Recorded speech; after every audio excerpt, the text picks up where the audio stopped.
অশ্লীলতাৰ সীমা চেৰাই গৈছে ৰিলছ বনোৱা একাংশ যুৱক যুৱতীয়ে।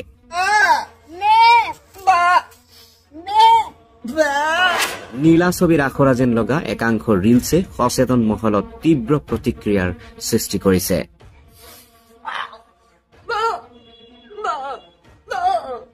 দেশত ইউটিউবাৰৰ বিৰুদ্ধে সমালোচনা চলি থকাৰ মাজতে এইবাৰ অশ্লীলতাৰ সীমা অতিক্ৰম কৰা ৰিলছ বনোৱা স্বামী স্ত্ৰীৰ বিৰুদ্ধে গোচৰ তৰিলে সচেতন ৰাইজে।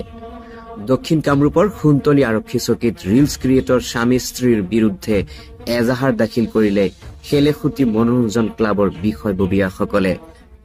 নৱপ্ৰজন্মক বিপথে পৰিচালিত কৰিব পৰাকৈ উদ্দেশ্যপ্ৰণোদিতভাৱে অশ্লীল ভাষা ব্যৱহাৰ কৰি ৰিলছ বনোৱা চহৰালী আৰু তেওঁৰ পত্নী মনোৱাৰা পাৰবিনৰ বিৰুদ্ধে গোচৰ তৰিলে ক্লাবে।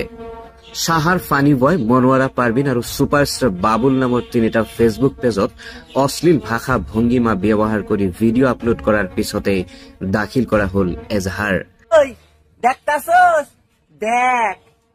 আব্বা আমাৰে 150 পালসাৰ কিনা দিছে আৰ কইছে কেদা কাৰিগৰ তুই কেউ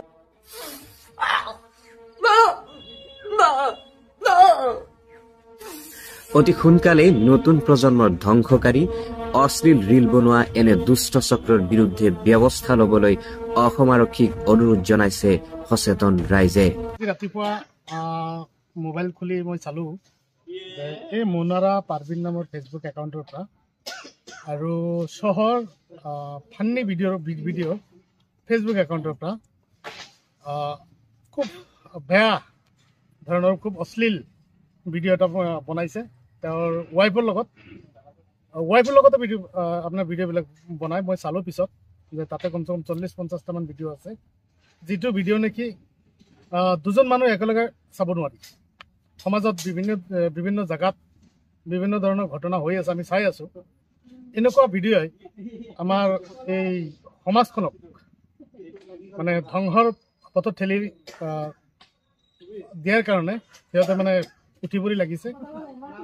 আৰু এটা কথা মানে ক'ব পাৰি, তেওঁলোকৰ যিটো মানে গ্ৰীণ ছিগনেল, ভিডিঅ'ৰ যিটো গ্ৰীণ ছিগনেল, সেইটো মানে এই নীলা ছবিৰ এটা আখৰাহে মানে তেওঁলোকে দেখাই আছে যে ভৱিষ্যতে মানে নীলা ছবি প্ৰস্তুত কৰিব, তেনেকুৱা এটা মানে আখৰা দেখাই আছে। চ' সেইকাৰণে আমি আজি আমাৰ ক্লাবৰ সমূহ সদস্যসকলক মাতি আমি আলোচনা কৰি আমাৰ ক্লাবৰ তৰফৰ পৰা আজি এই মনোৱাৰা পাৰবিন আৰু চহৰালীৰ নামত এজাহাৰ দাখিল কৰিম। ধন্যবাদ জনাম আমাৰ এই চেলচতী মনোৰঞ্জন ক্লাবৰ সভাপতি তথা সদস্যবৃন্দসকলক। তাৰমানে আজি এই চহৰালী আৰু মনোৱাৰা পাৰবিনৰ ভিডিঅ'ৰ ওপৰত আমাৰ উঠি অহা নৱপ্ৰজন্মৰ যি এটা ইংগিত ছিগনেল দি অহা হৈছে, এই উঠি অহা ল'ৰা ছোৱালীখিনিক বিপথে পৰিচালিত কৰাৰ এটা কৌশল।